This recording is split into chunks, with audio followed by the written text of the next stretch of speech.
ನರೇಗಾ ಯೋಜನೆ ಸಮರ್ಪಕ ಜಾರಿಗೆ ಒತ್ತಾಯಿಸಿ ಗ್ರಾಮೀಣ ಕೂಲಿ ಕಾರ್ಮಿಕ ಸಂಘಟನೆ ವತಿಯಿಂದ ರಾಯಚೂರಿನಲ್ಲಿ ಪ್ರತಿಭಟನೆ ಆರಂಭವಾಗಿದೆ.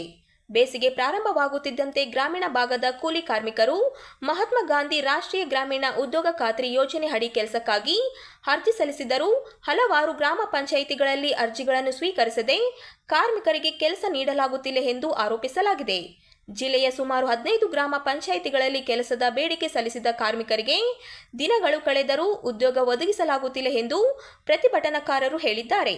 ಈ ಕುರಿತು ಪಂಚಾಯಿತಿ ಹಾಗೂ ಜಿಲ್ಲಾ ಅಧಿಕಾರಿಗಳನ್ನು ಪ್ರಶ್ನಿಸಿದಾಗ ಈಗಾಗಲೇ 10 ಕಾಮಗಾರಿಗಳು ಮಾತ್ರ ಚಾಲ್ತಿಯಲ್ಲಿದ್ದು ಹೊಸ ಕಾಮಗಾರಿಗಳಿಗೆ ಅನುಮತಿ ಇಲ್ಲ ಎಂದು ಹೇಳಿ ಕಾರ್ಮಿಕರಿಗೆ ಕೆಲಸ ನಿರಾಕರಿಸಲಾಗುತ್ತಿದೆ ಎಂದು ಸಂಘಟನೆ ಮುಖಂಡರು ಆರೋಪಿಸಿದ್ದಾರೆ. ಶ್ರೀನಿವಾಸ ರೆಡ್ಡಿ ಅಲ್ಲದೆ ಕಳೆದ 2.5 ತಿಂಗಳಿನಿಂದ ನರೇಗಾ ಕಠಿಣ ಶಿಕ್ಷೆ ಹಣ ಪಾವತಿಯಾಗದೆ ಬಾಕಿ ಇದೆ. 7 ದಿನಗಳ ಒಳಗಾಗಿ ಕೂಲಿ ಹಣ ಕಾರ್ಮಿಕರ ಖಾತೆಗೆ ಜಮಾ ಮಾಡುವುದಾಗಿ ಕೇಂದ್ರ ಸರ್ಕಾರ ಹೇಳಿದರೂ ಅದು ಜಾರಿಗೆ ಬಂದಿಲ್ಲ ಎಂದು ಅವರು ಅಸಮಾಧಾನ ವ್ಯಕ್ತಪಡಿಸಿದ್ದಾರೆ.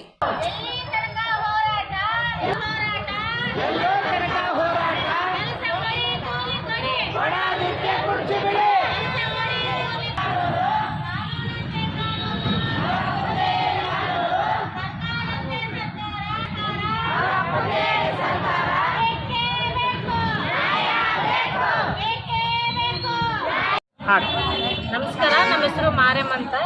ರಾಯಚೂರು ಗ್ರಾಮೀಣ ಕೂಲಿ ಕಾರ್ಮಿಕ ಸಂಘಟನೆಯಿಂದ ಇವತ್ತು ಹೋರಾಟ ಮಾಡ್ತಾ ಇದ್ದೀವಿ. ಅನಿರ್ದಿಷ್ಟ ಹೋರಾಟ ಮಾಡ್ತಿದ್ದೀವಿ. ಯಾಕಂದರೆ ಈಗ ನರೇಗಾ ಸರಿಯಾಗಿ ರೀತಿಯಲ್ಲಿ ಸಮರ್ಪಕವಾಗಿ ನಡೀತಾ ಇಲ್ಲ. ಒಂದು ಎಲ್ಲ ಕಡೆಗ ಬೇಸಿಗೆ ಇದೆ, ಆದರೆ ಎಲ್ಲ ಕಡೆ ಕೆಲಸ ಕೊಡ್ತಾ ಇಲ್ಲ. ಆಮೇಲೆ 4 ತಿಂಗಳಿಂದ ಜನ ಕೆಲಸ ಮಾಡಿದಂಥ ಜನಕ್ಕೆ ಕೂಲಿ ಪಾವತಿ ಆಗಿಲ್ಲ. ಆಮೇಲೆ ಬರೀ ಆನ್ ಗೋಯಿಂಗ್ ಅಂತ ಹೇಳ್ತಾ ಇದ್ದಾರೆ, ಒಟ್ಟು ನಮಗೆ ಯಾವುದೇ ರೀತಿ ಕೆಲಸ ಕೊಡ್ತಿಲ್ಲ. ಅದಕ್ಕಾಗಿ ಅನಿರ್ದಿಷ್ಟವಾಗಿ ಇವತ್ತು ಹೋರಾಟ ಮಾಡ್ತಾ ಇದ್ದೀವಿ. ಎಲ್ಲ ಕೂಲಿ ಕಾರ್ಮಿಕರು ಈಗ ಬೇಸಿಗೆಯಲ್ಲಿ ಎಲ್ಲರೂ ಮನೆಯಲ್ಲೇ ಇರ್ತಾರೆ, ಆದರೆ ಯಾವುದೇ ರೀತಿಯ ನರೇಗಾ ಒಂದು ಬೇಸಿಗೆಯಲ್ಲೇ ಮಾಡುವಂಥ ಕೆಲಸ ಆಗಿರೋದ್ರಿಂದ ಯಾವುದೇ ರೀತಿಯಲ್ಲಿ ಕೆಲಸ ಸಿಗ್ತಾ ಇಲ್ಲ. ಅದ್ರ ಸಂಬಂಧ 7 ತಾಲೂಕಿನಿಂದ ಇವತ್ತು ಎಲ್ಲ ಜನ ಸೇರಿ ಇವತ್ತು ಹೋರಾಟ ಮಾಡ್ತಾ ಇದ್ದೀವಿ. ಇದು ಈಗ ಜನ ನಿರ್ಧಾರ ಮಾಡೋಂಥದ್ದು. ನಾವು ಇಷ್ಟೇ ದಿನ ಅಂತ ಹೇಳಿಲ್ಲ. ನಮ್ಮ ಸಮಸ್ಯೆಗಳು ಭಾಳ ಇದ್ದಾವೆ. ಸುಮ್ಮನೆ ನಮಗೆ ಪೇಮೆಂಟ್ ಆಗಲ್ಲ, ಬೇರೆ ಹೊರಗಡೆ ಇದ್ದವ್ರಿಗೆಲ್ಲ ಪೇಮೆಂಟ್ ಆಗ್ತವೆ, ಆನ್ಗೋಯಿಂಗ್ ಇರ್ತವೆ. ಅಂದರೆ ಸಂಘಟನೆದವ್ರಿಗೆ ನಿಜವಾಗ್ಲೂ ಕೂಲಿ ಕಾರ್ಮಿಕರು ಕೆಲಸ ಮಾಡೋವಂಥವ್ರಿಗೆ ಅನ್ಯಾಯ ಆಗ್ತದೆ. ಯಾರು ಆರಾಮಿರೋರಿಗೆಲ್ಲ ಪೇಮೆಂಟ್ ಆಗ್ತಾಯಿದೆ, ಅವ್ರಿಗೆ ಕೆಲಸ ಸಿಗ್ತಾ ಇದೆ. ಆದರೆ ಜನ ಕರೆಕ್ಟಾಗಿ ಕೆಲಸ ಮಾಡೋವಂಥ ಜನರಿಗೆ ಇವತ್ತು ಕೆಲಸ ಕೊಡೋಕೆ ಸರ್ಕಾರ ಏನಂತ ಅದು ಇದಂತ ಕೆಲವೊಂದು ಕಾನೂನು ತರ್ತಾ ಇದೆ. ಏನೇನು ಆ್ಯಪ್ ಅಂತ ಬಂದಿದೆ, ಅದರಲ್ಲಿ ಕೆಲಸ ಕೊಟ್ಟು ಫೇಸ್ ಇದು ಬರ್ತಾ ಇದೆ. ಭಾಳ ತೊಂದರೆ. ಒಂದು NMR ತೆಗಿಬೇಕಾದ್ರೆ ಒಂದು ಕೋಟಿ ಇಸ್ಬೇಕಾದ್ರೆ ಒಬ್ಬೊಬ್ರಿಗೆ ಫೇಸ್ ಬಂದಿದೆ, ಆಧಾರ್ ಬೇಸ್ ಪೇಮೆಂಟ್ ಆಗ್ತಾ ಇದೆ. ಬಟ್ ಒಂದು ಆ್ಯಪನ್ನು ಸರಿಯಾಗಿ ರೀತಿ ನೆಟ್ವರ್ಕ್ ಬರ್ತಾ ಇಲ್ಲ NMR ತೆಗೆದು ಕೆಲವೊಂದು ಕಡೆ. ಹಂಗಾಗಿ ಇವತ್ತು ಹೋರಾಟ ಮಾಡ್ತಾ ಇದ್ದೀವಿ. ಆ್ಯಪ್ ಸಂಬಂಧ, ಕೂಲಿ ಸಂಬಂಧ ಮತ್ತು ಎಲ್ಲರಿಗೆ ಸರಿಯಾದ ರೀತಿ ಪೇಮೆಂಟ್ ಆಗಿಲ್ಲ. ಈ 3 ವಿಷಯಗಳು ಇಟ್ಕೊಂಡು ಇವತ್ತು ಹೋರಾಟ ಮಾಡ್ತಿದ್ವಿ. ನಮ್ಮ ಹೆಸರು ಮಾರಮ್ಮ ಅಂತ, ಗ್ರಾಮೀಣ ಕೂಲಿ ಕಾರ್ಮಿಕರ ಸಂಘಟನೆ, ರಾಯಚೂರು.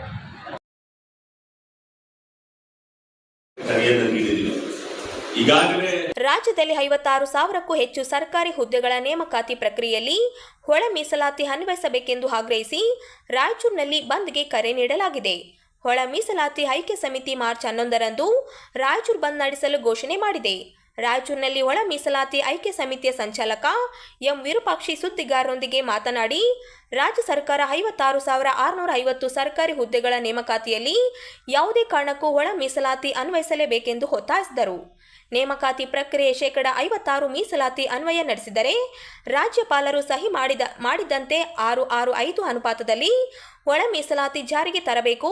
ಒಂದು ವೇಳೆ 50% ಮೀಸಲಾತಿ ವ್ಯಾಪ್ತಿಯಲ್ಲಿ ನೇಮಕಾತಿ ನಡೆಸಿದರೆ 5:50 ಅನುಪಾತದ ಮೇಲೆ ಒಳ ಮೀಸಲಾತಿ ಅನುಸರಿಸಬೇಕೆಂದು ಅವರು ಹೇಳಿದರು. ರಾಜ್ಯ ಸರ್ಕಾರ ಒಳ ಮೀಸಲಾತಿ ವಿಷಯದಲ್ಲಿ ಗೊಂದಲ ಸೃಷ್ಟಿಸಿ ಒಂದು ಸಮಾಜದ ಮೇಲೆ ಕಳಂಕ ಹಾಕಲು ಪ್ರಯತ್ನಿಸುತ್ತಿದೆ ಎಂದು ವಿರೂಪಾಕ್ಷಿ ಆರೋಪಿಸಿದರು. ಎರಡೂ ಸದನಗಳನ್ನು ಒಪ್ಪಿ ರಾಜ್ಯಪಾಲರ ಸಹಿ ಆದ ನಂತರ ಕೂಡ ದಿನಾಂಕ 26ರಂದು ಸರ್ಕಾರ ಸುಮಾರು 50,432 ಹುದ್ದೆಗಳನ್ನ ಕಡೇ ಮೀಸಲಾತಿ ಒಳಗಡೆ ನೇಮಕಾತಿ ಪ್ರಕ್ರಿಯೆಯನ್ನು ಪ್ರಾರಂಭ ಮಾಡಿರ್ತಕ್ಕಂಥದ್ದನ್ನ ಇಡೀ ರಾಜ್ಯದ ಉದ್ದಗಲಕ್ಕೂ ಕೂಡ ಒಳ ಮೀಸಲಾತಿ ಹೋರಾಟಗಾರರು ಹಲವಾರು ರೀತಿಯ ಹೋರಾಟಗಳು, ಬಂದ್ಗಳು, ಪಂಜಿನ ಮೆರವಣಿಗೆಗಳು ಮೇಲೆ ಪ್ರಭಾವ ಬೀರ್ತಕ್ಕಂಥ ಎಲ್ಲ ಹೋರಾಟಗಳನ್ನು ನಾವು ಮಾಡ್ತಾ ಇದ್ದೀವಿ.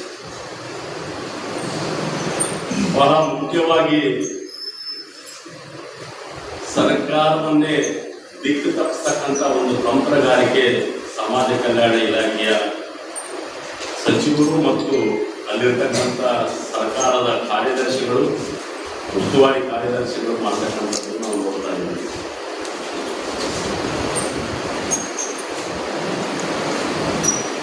ಸಂಪುಟ ಸಭೆಗಳಲ್ಲಿ ನೇರವಾಗಿ ಮುಖ್ಯಮಂತ್ರಿಗಳೇ ಮಂತ್ರಿಗಳ ಮೇಲೆ ಗರಂ ಆಗಿರ್ತಕ್ಕಂಥದ್ದು, ಎಷ್ಟು ಸಲ ಈ ಸಭೆಗಳನ್ನು ಮಾಡಿ ನನ್ನ ಅವಮಾನಕ್ಕೀಡು ಮಾಡ್ತಿರತಕ್ಕಂಥ ಒಂದು ಮಾತನ್ನ ಹೇಳಿರ್ತಕ್ಕಂಥದ್ದು ಮಾರ್ಮಿಕವಾಗಿ. ಮತ್ತೆ ಮುಂದಿನ ಸಭೆಯಲ್ಲಿ ಒಳ ಮೀಸಲಾತಿ ಬಗ್ಗೆ ಚರ್ಚೆ ಮಾಡೋಣ ಅನ್ನತಕ್ಕಂಥದ್ದು. ಇದು ಏನು 56,000 ವಿದ್ಯಾರ್ಥಿಗಳ ಭವಿಷ್ಯಕ್ಕೆ ಮರಣ ಶಾಸನ ಬರೆದಿರ್ತಕ್ಕಂಥದ್ದು. ಇದನ್ನ ಖಂಡಿಸಿ ನಾವುಗಳು 6ನೇ ತಾರೀಕಿಗೆ ಒಂದು ಹೋರಾಟವನ್ನ ಮಾಡಿ ಇಡೀ ರಾಜ್ಯದಾದ್ಯಂತ ತಹಸೀಲ್ದಾರ್ಗಳ ಮೂಲಕ ಮನವಿ ಪತ್ರವನ್ನು ಸರ್ಕಾರಕ್ಕೆ ಸಲ್ಲಿಸಿದ್ವಿ. ಇದಾದ ನಂತರ 11ನೇ ತಾರೀಕಿಗೆ ಬಹಳ ದೊಡ್ಡ ಮಟ್ಟದ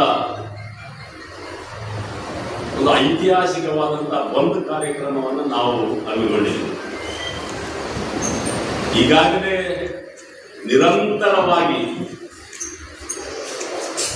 ಪದವೀಧರರ ಸಭೆಗಳು, ವಿದ್ಯಾರ್ಥಿಗಳ ಸಭೆಗಳು, ಯುವಕರ ಸಭೆಗಳು, ಎಲ್ಲ ಸಂಘ ಸಂಸ್ಥೆಗಳು, MRHS, DSSಗಳು, ಯುವಕ ಮಂಡಳಿಗಳು, ಎಲ್ಲ ಸಭೆಗಳು, ಜಿಲ್ಲಾ ಮತ್ತು ತಾಲೂಕು ಮಟ್ಟದ ಸಭೆಗಳು, ಗ್ರಾಮಾಂತರದ ನಾಯಕರುಗಳು ಮತ್ತು ಕಾರ್ಯಕರ್ತರ ಸಭೆಗಳನ್ನು ಮಾಡಿ ಸುಮಾರು 10,000ಕ್ಕೂ ಮೇಲ್ಪಟ್ಟು ಜನರನ್ನ ಸೇರಿಸಬೇಕು.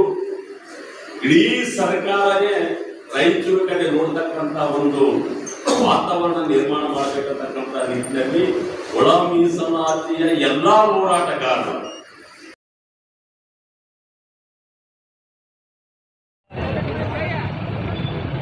ರಾಯಚೂರಿನಲ್ಲಿ ಒಳ ಮೀಸಲಾತಿ ವರದಿ ವಿರುದ್ಧ ಛಲವಾದಿ ಮಹಾಸಭಾ ಆಕ್ರೋಶ ವ್ಯಕ್ತಪಡಿಸಿದೆ. ಸರ್ಕಾರದ ಮುಖ್ಯ ಕಾರ್ಯದರ್ಶಿಗಳಿಗೆ ಜಿಲ್ಲಾಧಿಕಾರಿಗಳ ಮುಖಾಂತರ ಮನವಿ ಪತ್ರ ಸಲ್ಲಿಸಿ ಹಲವು ಪ್ರಶ್ನೆಗಳು ಎತ್ತಿದೆ. ರಾಯಚೂರು ನಗರದಲ್ಲಿ ಛಲವಾದಿ ಮಹಾಸಭಾ ರಾಯಚೂರು ಘಟಕದ ಪದಾಧಿಕಾರಿಗಳು ಜಿಲ್ಲಾಧಿಕಾರಿಗಳ ಮೂಲಕ ರಾಜ್ಯ ಸರ್ಕಾರದ ಮುಖ್ಯ ಕಾರ್ಯದರ್ಶಿಗಳಿಗೆ ಮನವಿ ಪತ್ರ ಸಲ್ಲಿಸಿದರು. ಕರ್ನಾಟಕ ರಾಜ್ಯದ ಪರಿಶಿಷ್ಟ ಜಾತಿಗಳ 101 ಸಮುದಾಯಗಳ ಶಿಕ್ಷಣ ಹಾಗೂ ಉದ್ಯೋಗ ಸಂಬಂಧಿತ ಒಳ ಮೀಸಲಾತಿ ಕುರಿತು ನಿವೃತ್ತ ನ್ಯಾಯಮೂರ್ತಿ ನಾಗಮೋಹನ್ ದಾಸ್ ಸಿದ್ಧಪಡಿಸಿರುವ ಸಮೀಕ್ಷೆ ವರದಿಯಲ್ಲಿ ಹಲವು ಅವೈಜ್ಞಾನಿಕ ಅಂಶಗಳು ಮತ್ತು ಲೋಪದೋಷಗಳಿವೆ ಎಂದು ಆರೋಪಿಸಿದರು. ಮೂಲ ನಿವಾಸಿಗಳಾದ ಆದಿ ದ್ರಾವಿಡ, ಆದಿ ಕರ್ನಾಟಕ ಹಾಗೂ ಆದಿ ಆಂಧ್ರ ಪಂಗಡಗಳಿಗೆ ಸೇರಿದ ಬಲಗೈ 19 ಸಮುದಾಯಗಳಿಗೆ ಈ ವರದಿ ಸಾಮಾಜಿಕ, ಶೈಕ್ಷಣಿಕ ಹಾಗೂ ಆರ್ಥಿಕವಾಗಿ ಅನ್ಯಾಯವಾಗುವ ಸಾಧ್ಯತೆ ಇದೆ ಎಂದು ಅವರು ತಿಳಿಸಿದರು. ಇದೇ ವೇಳೆ ರಾಜ್ಯ ಸರ್ಕಾರ ಮೀಸಲಾತಿ ಪ್ರಮಾಣವನ್ನು 56% ಹೆಚ್ಚಿಸಿರುವ ವಿಚಾರವನ್ನು ಉಲ್ಲೇಖಿಸಿದ ಸಂಘಟನೆ, ಸಂವಿಧಾನದ ಪ್ರಕಾರ 50% ಮಿತಿಯನ್ನು ಮೀರಿರುವುದಿಲ್ಲ ಎಂದು ಘನ ಉಚ್ಚ ನ್ಯಾಯಾಲಯ ತಡೆಯಾಜ್ಞೆ ನೀಡಿರುವುದನ್ನು ಗಮನಕ್ಕೆ ತಂದರು. ರಾಜ್ಯಪಾಲರ ಅಂಕಿತ ಪಡೆಯುವ ಮುನ್ನ ಹಾಗೂ ಒಳ ಮೀಸಲಾತಿ ಮಸೂದೆ ಕಾಯ್ದೆಯಾಗಿ ಜಾರಿಯಾಗುವ ಮೊದಲೇ ಕೆಲವು ಸರ್ಕಾರಿ ಇಲಾಖೆಗಳು ಪರಿಶಿಷ್ಟ ಜಾತಿಯೊಳಗೆ ಪ್ರವರ್ಗ ಎ, ಪ್ರವರ್ಗ ಬಿ ಮತ್ತು ಪ್ರವರ್ಗ ಸಿ ಎಂದು ವರ್ಗೀಕರಿಸಿ ನೇಮಕಾತಿ ಪ್ರಕ್ರಿಯೆಯಲ್ಲಿ ಬದಲಾವಣೆ ಮಾಡುತ್ತಿರುವುದು ರೋಸ್ಟರ್ ಬಿಂದುಗಳಲ್ಲಿ ಗೊಂದಲಕ್ಕೆ ಕಾರಣವಾಗುತ್ತಿದೆ ಎಂದು ಆರೋಪಿಸಿದರು. ಛಲವಾದಿ ಮಹಾಸಭಾ ಜಿಲ್ಲಾ ಘಟಕದ ರಾಯಚೂರು ವತಿಯಿಂದ ಏನು ಈ ಹೋರಾಟವನ್ನು ಹಮ್ಮಿಕೊಂಡಿದ್ವಿ. ಈ ಹೋರಾಟದ ಉದ್ದೇಶ ಇಷ್ಟೇ, ಏನು ಸರ್ಕಾರ ರೋಸ್ಟರ್ ಬಿಂದಿನಲ್ಲಿ ಏನು ಖಾಲಿ ಇರುವಂಥ ಹುದ್ದೆಗಳನ್ನು ತುಂಬ್ತಾ ಇದ್ದಾರೆ, ಆ ಹುದ್ದೆಗಳು ತುಂಬುವಂಥ ಸಂದರ್ಭದಲ್ಲಿ ನಮ್ಮ ಈ ಒಳ ಮೀಸಲಾತಿಯಲ್ಲಿ ಏನು ನೀವು ಮಾರ್ಪಾಡು ಮಾಡಿ ABC ಮಾಡಿದ್ರಿ, ಅದರಲ್ಲಿ ನಮಗೆ B ಗುಂಪಿಗೆ ಅನ್ಯಾಯ ಆಗುತ್ತೆ. ಅದನ್ನು ಸರಿಪಡಿಸೋ ತನಕ ಅದನ್ನು ಯಥಾ ಪ್ರಕಾರ ಹಳೆ ಮೀಸಲಾತಿ ಅಡಿಯಲ್ಲೇ ಏನು ನೀವು ಸರ್ಕಾರದ ಖಾಲಿ ಇರುವಂಥ ಹುದ್ದೆಗಳನ್ನ ಏನಾದರೂ ತುಂಬ್ತಾ ಇದ್ದೀರಾ ಅಂದರೆ ಆ ಹಳೆ ಮೀಸಲಾತಿ ಅನ್ವಯ ಶೇಕಡ ಏನು ನಮ್ಮ 101 ಜಾತಿಗೆ SC ಸಮುದಾಯಗಳಿಗೆ 101 ಜಾತಿಗಳಿಗೆ 15% ಏನು ಮೀಸಲಾತಿ ಇದೆ, ಆ ಮೀಸಲಾತಿ ಅಡಿಯಲ್ಲೇ ತುಂಬಿ ಎಲ್ಲ ಸಮುದಾಯಗಳಿಗೆ ನ್ಯಾಯಯುತವಾದಂಥ ಒಂದು ಹಕ್ಕನ್ನು, ನ್ಯಾಯಯುತವಾದಂಥ ಪಾಲನ್ನು ಕೊಡಿ ಅನ್ನುವಂಥ ಉದ್ದೇಶ ಇಟ್ಕೊಂಡು ನಾವು ಇವತ್ತು ಹೋರಾಟ ಮಾಡ್ತಿದ್ವಿ. ನಮ್ಮ ಹೋರಾಟ ನಮ್ಮ ಹಕ್ಕಿನ ಒಂದು ಪ್ರತಿಪಾದನೆ ಹೊರತಾಗಿ ಯಾವುದೇ ಇನ್ನೊಂದು ಸಮುದಾಯದ ವಿರುದ್ಧ ಅಲ್ಲ ಅನ್ನುವಂಥದ್ದನ್ನು ಈ ಸಂದರ್ಭದಲ್ಲಿ ನಾವು ಹೇಳಲಿಕ್ಕೆ ಬಯಸ್ತೀವಿ. ನಮ್ಮ ಹೆಸರು ಸರ್? ನನ್ನ ಹೆಸರು ತಿಮ್ಮಣ್ಣ ಬಾಗವಾಡ.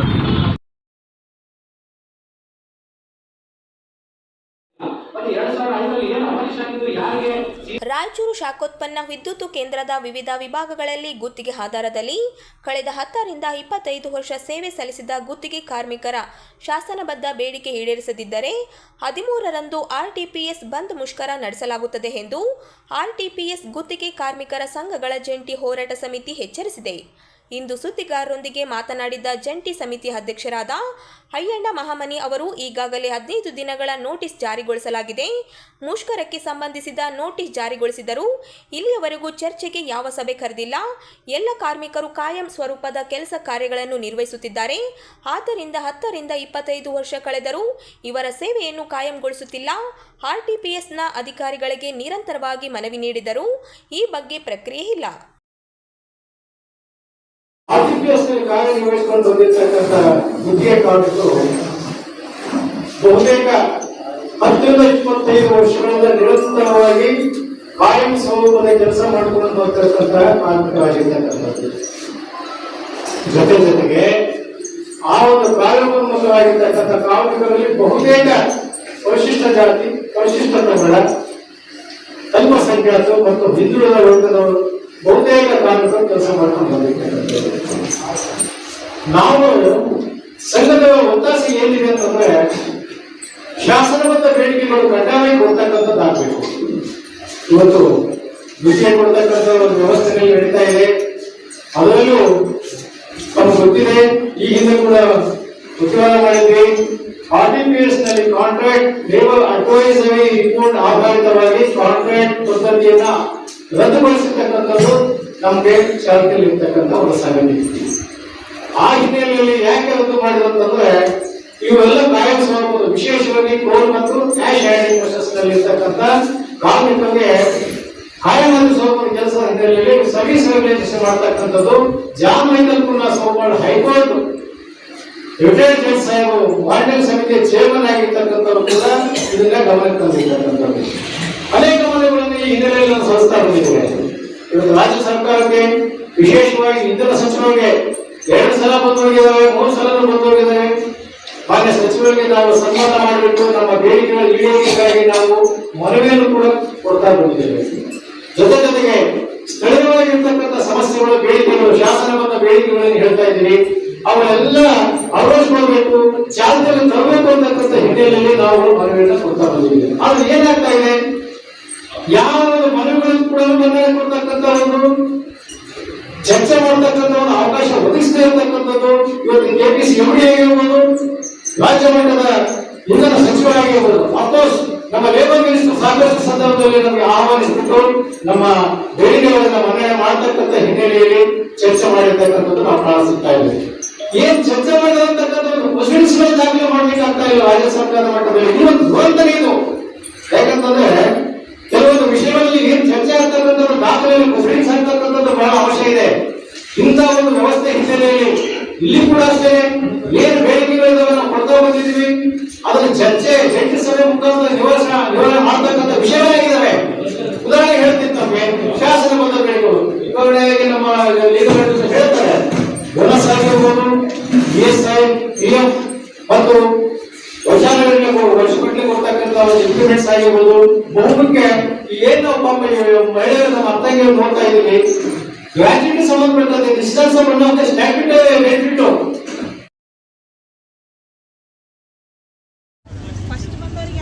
ರಾಯಚೂರು ಜಿಲ್ಲೆಯಲ್ಲಿ ಅಕ್ಷರ ಆವಿಷ್ಕಾರ ಯೋಜನೆಯ ಅತಿಥಿ ಶಿಕ್ಷಕರಿಗೆ ಹಲವು ತಿಂಗಳಿಂದ ಗೌರವಧನ ಬಿಡುಗಡೆ ಆಗದೇ ಇರುವುದನ್ನು ಖಂಡಿಸಿ ಎಐಡಿವೈಒ ಸಂಘಟನೆ ಒತ್ತಾಯಿಸಿದೆ.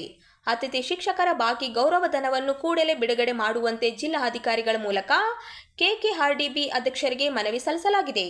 ಕಲ್ಯಾಣ ಕರ್ನಾಟಕ ಪ್ರದೇಶ ಅಭಿವೃದ್ಧಿ ಮಂಡಳಿ ಅಡಿಯಲ್ಲಿ ನಡೆಯುತ್ತಿರುವ ಅಕ್ಷರ ಆವಿಷ್ಕಾರ ಯೋಜನೆ ಅಡಿ ಸರ್ಕಾರಿ ಶಾಲೆಗಳಲ್ಲಿ ಆರಂಭವಾಗಿರುವ ಎಲ್ಕೆಜಿ, ಯುಕೆಜಿ ಹಾಗೂ ಬೈಲಿಂಗ್ವಲ್ ತರಗತಿಯಲ್ಲಿ ಕಾರ್ಯನಿರ್ವಹಿಸುತ್ತಿರುವ ಅತಿಥಿ ಶಿಕ್ಷಕರು ಹಾಗೂ ಆಯಗಳಿಗೆ ಜೂನ್ ತಿಂಗಳಿಂದ ಇಂದಿನವರೆಗೆ ಗೌರವಧನ ಪಾವತಿಯಾಗಿಲ್ಲ. ಇದರಿಂದಾಗಿ ಹಲವಾರು ಶಿಕ್ಷಕರು ಆರ್ಥಿಕ ಸಂಕಷ್ಟಕ್ಕೆ ಸಿಲುಕಿದ್ದಾರೆ ಎಂದು ಆರೋಪಿಸಲಾಗಿದೆ.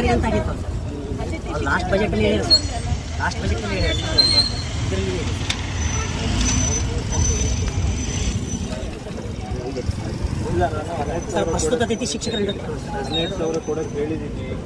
ಫಸ್ಟ್ ಬಂದವರಿಗೆ 12,000 ಕೊಟ್ಟರು. ಈ ಹೋದ ವರ್ಷ ಕಳೆದ ವರ್ಷ ಮಾಡಿದವರಿಗೆ 10,000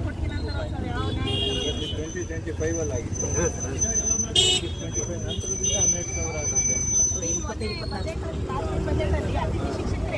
ಅಂತ ಆಗಿತ್ತು ಲಾಸ್ಟ್ ಬಜೆಟಲ್ಲಿ ಹೇಳಿದ್ರು ಸರ್. ಲಾಸ್ಟ್ ಬಜೆಟಲ್ಲಿ ಇದರಲ್ಲಿ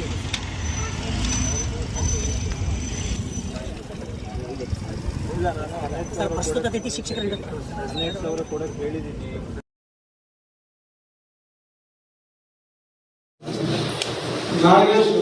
ಜಿಲ್ಲಾ ಚಲುವಾದಿ ಮಹಾಸಭಾ ಅಧ್ಯಕ್ಷರು ಸೇರಿದಂತೆ ಎಲ್ಲ ಪದಾಧಿಕಾರಿಗಳನ್ನು ಬೈಲಾ ನಿಯಮಗಳನ್ನು ಸದಸ್ಯರ ಸಭೆ ಅಥವಾ ಚುನಾವಣೆ ಮೂಲಕ ಆಯ್ಕೆ ಮಾಡುವಂತೆ ಚಲುವಾದಿ ಮಹಾಸಭಾ ಜಿಲ್ಲಾ ಅಧ್ಯಕ್ಷರಾದ ಕೆ ನಾಗಲಿಂಗಸ್ವಾಮಿ ಒತ್ತಾಯಿಸಿದರು. ಅವರಿಂದು ಸುದ್ದಿಗಾರರೊಂದಿಗೆ ಮಾತನಾಡುತ್ತಾ ರಾಜ್ಯ ಅಧ್ಯಕ್ಷರಾದ ವಾಣಿ ಶಿವರಾಮ್ ಅವರು ಏಕಪಕ್ಷವಾಗಿ ಅಧ್ಯಕ್ಷರ ನೇಮಕಾತಿಯನ್ನು ವಿರೋಧಿಸಲಾಗುತ್ತದೆ. ನಾನು ಜಿಲ್ಲಾ ಸಮಿತಿಯ ಅಧ್ಯಕ್ಷರಾಗಿ ಆಯ್ಕೆಯಾದ ಸಂದರ್ಭದಲ್ಲಿ ಸರ್ವಾನುಮತದಿಂದ ನೇಮಕ ಮಾಡಲಾಗಿತ್ತು. ಚಲುವಾದಿ ಮಹೋತ್ಸವ ವಾಣಿ ಶಿವರಾಮ್ ಅವರ ಅಭಿಮಾನಿ ಬಳಗದವಲ್ಲ, ಇದು ಚಲುವಾದಿ ಮಹಾಸಭಾವಾಗಿದೆ. ಬೈಲಾ ಅನ್ವಯ ಜಿಲ್ಲಾ ಸಮಿತಿಯನ್ನು ರಚಿಸಬೇಕು, ಅಧ್ಯಕ್ಷರ ಆಯ್ಕೆ ಪ್ರಕ್ರಿಯೆಯನ್ನು ಕೈಗೊಳ್ಳಬೇಕು. ಈ ಹಿಂದೆ ರಾಜ್ಯ ಸಮಿತಿಯ ಸಭೆಯಲ್ಲಿಯೇ ನೇರವಾಗಿ ಎಂ ವಸಂತ್ ಅವರ ವಿರುದ್ಧ ಧ್ವನಿ ಎತ್ತಲಾಗಿತ್ತು. ಅವರನ್ನು ಕೂಡಲೇ ರಾಜ್ಯ ಸಮಿತಿಯಿಂದ ತೆಗೆಯಬೇಕು ಮತ್ತು ರಾಜ್ಯ ಸಮಿತಿಯು ಜಿಲ್ಲೆಯಲ್ಲಿ ಸಭೆ ನಡೆಸಿ ಎಲ್ಲರ ಒಮ್ಮತದ ಅಭಿಪ್ರಾಯದಂತೆ ಸಮಿತಿ ರಚಿಸಬೇಕೆಂಬ ಬೇಡಿಕೆ ಮಂಡಿಸಲಾಗಿತ್ತು. ರಾಯಚೂರು ಜಿಲ್ಲೆ ಅತಿ ಹೆಚ್ಚು ಸದಸ್ಯತ್ವವನ್ನು ಹೊಂದಿದ ಜಿಲ್ಲೆಯಾಗಿದೆ. ಎಲ್ಲರ ಅಭಿಪ್ರಾಯಗಳನ್ನು ಕಡೆಗಣಿಸಿ ಏಕಪಕ್ಷವಾಗಿ ಅಂತ ನಾವು ಇಲ್ಲಿ ಪತ್ರಿಕಾಗೋಷ್ಠಿಗೆ ಬಂದಿಲ್ಲ. ನಾವೀಗಾಗಲೇ 2-3 ಸಭೆಗಳು ನಡೆದಾಗ ರಾಜ್ಯದಲ್ಲಿ ಮತ್ತು ಜಿಲ್ಲೆಯಲ್ಲಿ ಸಮುದಾಯದ ಜನರ ಮುಂದೆ ನಾವು ಸ್ಪಷ್ಟವಾಗಿ ಹೇಳಿದ್ವಿ, ಬೇರೆ ಯಾರನ್ನಾದರೂ ಆಯ್ಕೆ ಮಾಡಿ ಒಮ್ಮತದಿಂದ ಸಮಾಜ ಒಪ್ಪಿ ಪದಾಧಿಕಾರಿಗಳನ್ನು ಆಯ್ಕೆ ಮಾಡಿ ಅಂತ ಹೇಳಿದ್ವಿ. ಹಾಗೆಯೇ ನಾವು ಈಗ ಆಯ್ಕೆ ಮಾಡಿದ ನೇಮಕ ಆದೇಶ ಕೊಟ್ಟರು ಅವರಿಗೆ ಇರೋದಿಲ್ಲ, ನೇಮಕ ಮಾಡಿ ಕೊಟ್ಟಿರೋದು ತಪ್ಪು ಅಂತ ಹೇಳ್ತಿದ್ದೀವಿ. ರಾಜ್ಯಾಧ್ಯಕ್ಷರಿಲ್ಲ ವಾಣಿ ಶಿವರಾಮ್ ಅವರು ನಾವು ಹೇಳ್ತಾ ಇದ್ದೀವಿ, ನಾವು ಹಿಂದೆ ನಮ್ಮನ್ನು ಅಧ್ಯಕ್ಷರನ್ನಾಗಿ ಮಾಡುವಾಗ ಸಮಾಜದ ರಾಯಚೂರು ಜಿಲ್ಲಾ ಸೇರಿದಂತೆ ಇಡೀ ಎಲ್ಲ ತಾಲೂಕುಗಳಲ್ಲಿ ಸಭೆ ನಡೆಸಿ ಎಲ್ಲರ ಒಂದು ಒಮ್ಮತದ ಅಭಿಪ್ರಾಯದ ಮೇಲೆ ಕೆ ಶಿವರಾಮಣ್ಣವರು ಅವತ್ತು ರಾಯಚೂರು ಜಿಲ್ಲಾ ಸಮಿತಿಯನ್ನು ಆಯ್ಕೆ ಮಾಡಿದ್ರು. ಈಗಾಗಲೇ ಇನ್ನು ಕಾಪಿ ನಮಗೆ ಕೊಡ್ತೀವಿ, ಅವರ ಆದೇಶಗಳೇ ಇದೆ. ಎಲ್ಲರ ಸಮ್ಮುಖದಲ್ಲಿ ಬಹಳ ಮುಖ್ಯವಾಗಿ ನಾವು 2100 ರೂಪಾಯಿ ಕೊಟ್ಟು ರಾಜ್ಯದಲ್ಲೇ ಅತಿ ಹೆಚ್ಚು ಸದಸ್ಯತ್ವ ಇರತಕ್ಕಂಥ ಜಿಲ್ಲೆ ಯಾವುದಾದ್ರು ಇದ್ರೆ ಅದು ಚಲುವಾದಿ ಮಹಾಸಭಾ ನಮ್ಮ ರಾಯಚೂರು ಜಿಲ್ಲೆಯಲ್ಲಿ ಹೆಚ್ಚು ಸದಸ್ಯತ್ವ ಇದೆ. ಅಂತ ಒಂದು ಸದಸ್ಯತ್ವ ಹೊಂದಿರತಕ್ಕಂಥ ಜಿಲ್ಲೆಗೆ ಇವರು ಆದೇಶ ಪತ್ರ ಕೊಡೋದ್ರ ಮೂಲಕ ಇಡೀ ಸಮುದಾಯದ ಮಹಾಸಭಾದ ಸದಸ್ಯರಿಗೆ ಮಾಡುವ ಅವಮಾನ ಇವತ್ತು ರಾಜ್ಯಾಧ್ಯಕ್ಷರು ಮಾಡ್ತಾ ಇದ್ದಾರೆ. ನಾವು ಬಹಳಷ್ಟು ಸಲ ಅವರಿಗೆ ಕಡಿಮೆ ಮಾಡಿದ್ವಿ. ಅಷ್ಟೇ ಅಲ್ಲದೆ ನಾವು ರಾಯಚೂರು ಜಿಲ್ಲೆಯಲ್ಲಿ ಡಿಸೆಂಬರ್ 7ರಂದು ಸಭೆ ಕರೆದಿದ್ದು, ರಾಜ್ಯದಿಂದ 2-3 ಜನನ ಅವರು ನೇಮಕ ಮಾಡಿದ್ರು. ರಾಜ್ಯ ಉಪಾಧ್ಯಕ್ಷರು, ರಾಜ್ಯ ಖಜಾಂಚಿಗಳು ಮತ್ತು ರಾಜ್ಯ ಸಮಿತಿಯ ಸಲಹೆಗಾರ 3 ಜನರು ಬಂದು ಇಲ್ಲಿ ಸಭೆ ಮಾಡಿದ್ರು. ಸಭೆ ಮಾಡಿದಾಗ ಅಲ್ಲೂ ಬಹಳಷ್ಟು ಜನ ಸೇರಿದ್ರು ನಮ್ಮ ಸಮಾಜದ ಬಂಧುಗಳು. ಅಲ್ಲಿ ಸ್ಪಷ್ಟವಾಗಿ ಹೇಳಿದ್ರು, ಮೊದಲು ನಿರ್ದೇಶಕರನ್ನು ಇಳಿಸಿ, ರಾಯಚೂರಿನಿಂದ ಏನು ಪ್ರತಿನಿಧಿಸಿದ ಎಂ ವಸಂತ್ ಅವರನ್ನು ಕೆಳಗಿಳಿಸಬೇಕು, ಆಮೇಲೆ ಜಿಲ್ಲಾ ಸಮಿತಿ ಮಾಡಿ ಜಿಲ್ಲಾ ಸಮಿತಿ ಮಾಡಬೇಕು, ಯಾರು ವಿರೋಧಿಲ್ಲ ಅಂತ ಹೇಳಿ ನನ್ನವರಂತೆ ನಮ್ಮ ಸಮಾಜದ ಎಲ್ಲ ಹಿರಿಯರು ಎಲ್ಲರೂ ಕೂಡ ಅವತ್ತು ಅಭಿಪ್ರಾಯ ತಗೊಂಡು ಆ ಅಭಿಪ್ರಾಯವನ್ನು ರಾಜ್ಯ ಸಮಿತಿಗೆ ಕೊಟ್ಟರು. 27/12/2025ರಂದು ರಾಜ್ಯ ಸಮಿತಿ ಸಭೆಯಲ್ಲಿ ಒಂದು ತೀರ್ಮಾನ ಆಯಿತು. ಅವತ್ತು ನಾನು ಆ ಸಭೆಗೆ ಹೋಗಿದ್ದೆ. ಆ ಸಭೆಯಲ್ಲಿ ಏನಾಯ್ತು ಅಂದ್ರೆ, ಇಲ್ಲಿ ರಾಯಚೂರು ಜಿಲ್ಲೆಯ ಒಂದು ಗೊಂದಲಗಳೇನಿದ್ದಾವೆ ಅಲ್ಲಿ ಗೊಂದಲಗಳನ್ನು ಸರಿಪಡಿಸಬೇಕಾದ್ರೆ ಅಲ್ಲಿ ನಿರ್ದೇಶಕರ ವಿರುದ್ಧದಲ್ಲಿ ಇರೋದ್ರಿಂದ ಇಡೀ ರಾಜ್ಯ ಸಮಿತಿ ಹೋಗಿ 15 ದಿನಗಳ ಮೊದಲೇ ಎಲ್ಲ ಸದಸ್ಯತ್ವ ಹೊಂದಿರತಕ್ಕಂಥವರಿಗೆ ನೋಟಿಸ್ ಕಳಿಸಿ ಅವರಿಗೆ ಸಭೆ ಮಾಹಿತಿಯನ್ನು ತಿಳಿಸಿ ಆ ನಂತರ ನಾವೆಲ್ಲ ಹೋಗಿ ಒಂದು ಜಿಲ್ಲಾ ಸಮಿತಿಯನ್ನು ಆಯ್ಕೆ ಮಾಡಬೇಕು. ಅದಕ್ಕೆ ನಾವು ಕೂಡ ಒಪ್ಪಿದ್ವಿ ಆ ಸಭೆಯಲ್ಲಿ. ಅದೇ